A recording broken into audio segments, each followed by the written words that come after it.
You can't stop me now. Can't stop me now. My feet have come too far for you to tie 'em to the ground. You can't stop me now. Can't stop me now. Set my sights on where I'm going at and turn it back around. You can't stop me. Hey everybody, it's me again, Jamie from Dutch Craft Builders. Look, we've been pouring our work that we've been preparing for the last, well, it was a little over a month, but it's poured the right way. I'll show you over there how I did that.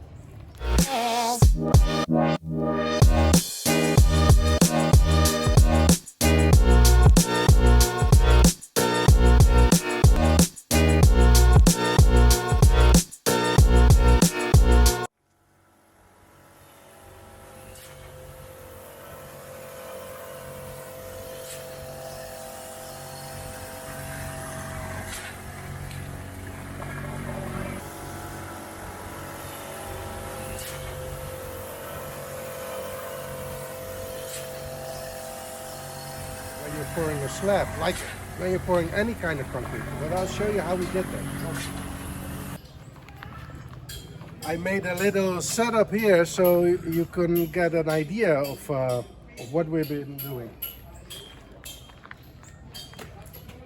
Now this, I put this here just to get an idea of, this would be then the rebar work in our slab.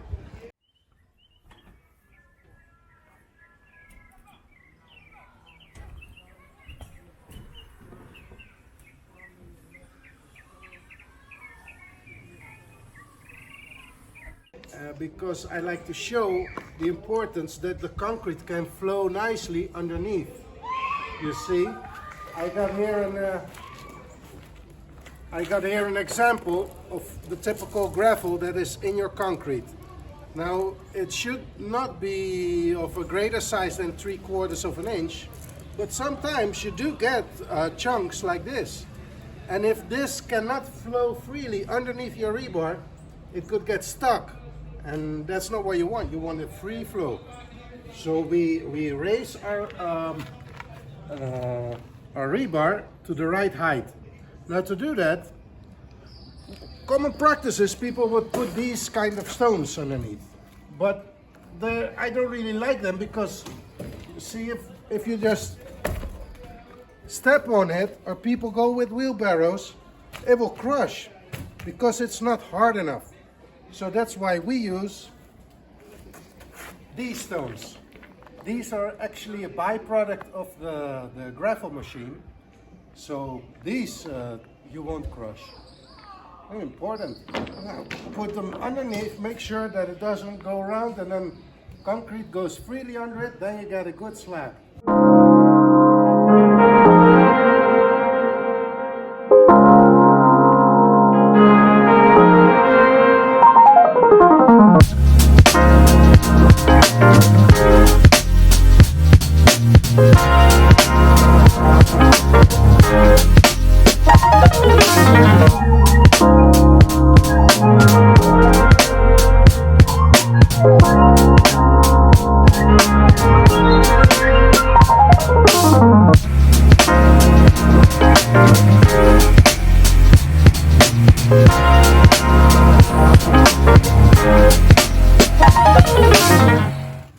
So we also, before we pour the concrete on this ceiling, make sure that we put all our wiring in place. Now we do that by using these tubes with the wires in. Now I got asked the other day, why do you use such a thin tubes? That's way too thin, because, you know, common practices, you would see big tubes in the ceiling going from all the light points to other connections. And then after the fact, when the slab is already poured, people would hire an electrician to then run the wires through it. And they obviously like a bigger tube because, yeah, well, that's better to pull your wires through, because you don't want to be pulling your wires, then you will have the risk to make them thin. But we at Dutchcraft Builders, we don't hire an electrician to do that. We do everything ourselves, the all electric works. So we already put the wires in there, then we put them in the ceiling. That way we can use a small tube. And that's actually way better because you can understand it's a weak point. If you would throw like a 1-inch pipe into your concrete, sometimes even across each other, you are just weakening your slab. So we don't do that. We just like to do everything and put everything in place before the pour. And that's really the way to do it, because I mean, if you buy a car, you have your light right there and that's where you want it. It doesn't make sense to be able to, oh, I also want a light over there or over there. You can think about that before you pour your slab. So when you say that you do all electrical work, you mean more clearly that you run all the wires?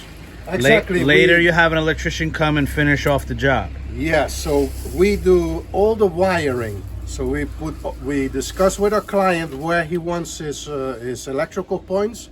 Then we run all the wiring to a central point, label them all so they are ready to be installed in a technical box by the electrician. Right, so the electrician basically does the finishing. Exactly, he finishes. Yeah, we only do all wiring. So, Right. Yeah. Great. I just wanted to add for clarity again.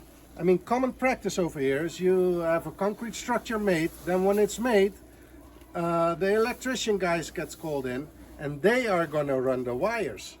But that's not the right way to do it. You do it all before you pour the concrete. You get all your wiring in place. That's what we do. Another thing I get asked a lot about concerning electrics is well, people having concerns. Why do they pay so much for their electricity bill? Or 1 month is way different than the other month, and that yeah, people ask me about that, and I have my little idea about that, because you see, I run into these connections that are just being poorly made. Over here, people, common practice is they would just twist these wires together and put a tape on it, and that's your connection. I'll demonstrate you how they do that. So here you got 2 wires. Now a typical connection over here would be like this.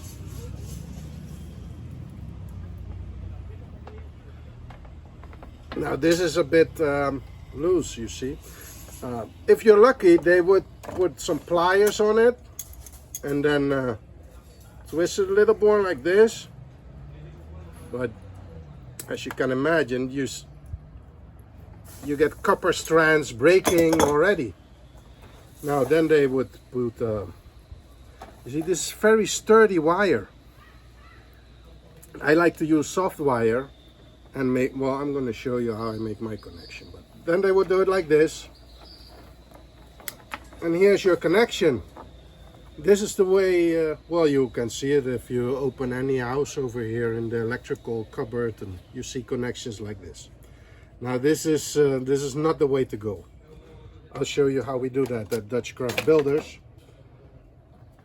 We solder all our connections.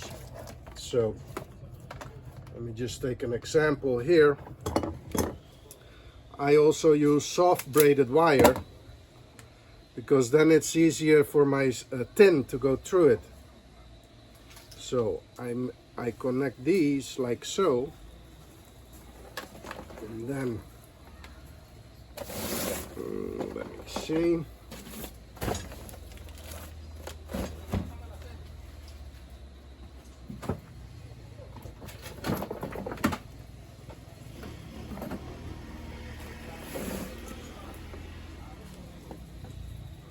We heat them up with a soldering gun.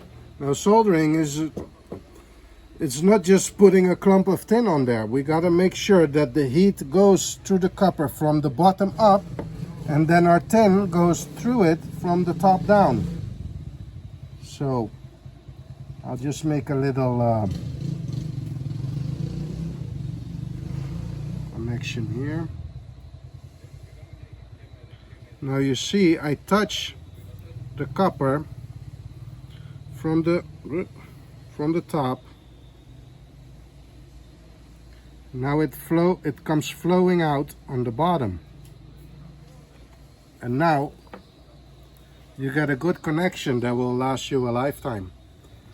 Now, we don't use tape to insulate our connection. We do that. Let me just take this soldering gun out. We use a shrinking tube. Put the one over here. These tubes shrink when you heat them up, so we put them over here. And we take our heat gun.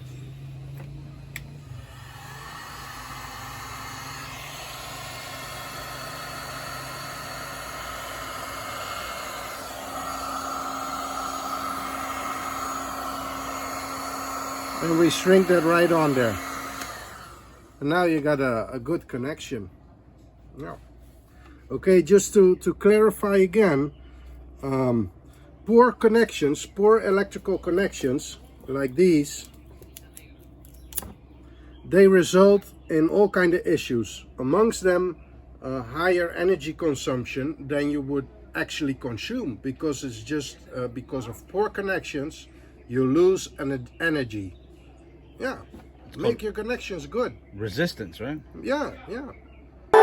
With you.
So right now we are preparing the rebar to put the rest of the columns on the next level. While in the meantime, obviously curing our slab, so we make sure that this slab is always kept wet. That's why you have the plastic on it, right? Yeah, because if you just wet it down with a hose once a day, it's not enough, because with this Caribbean sun and the wind, it will dry right out, and we need to keep it wet. So that's why we also, for example, we poured this round column here, we put the hose on top of it so it keeps wet, because this is very fresh. We just poured it yesterday. We're going to use the same form to pour another 4, then make this the cover of the patio area, and then we're going to the next level. And we're going to build a hoist to bring all our materials up electrically. That's going to be pretty fun. So maybe you can see that next time. That's going to be cool. You can't stop me now.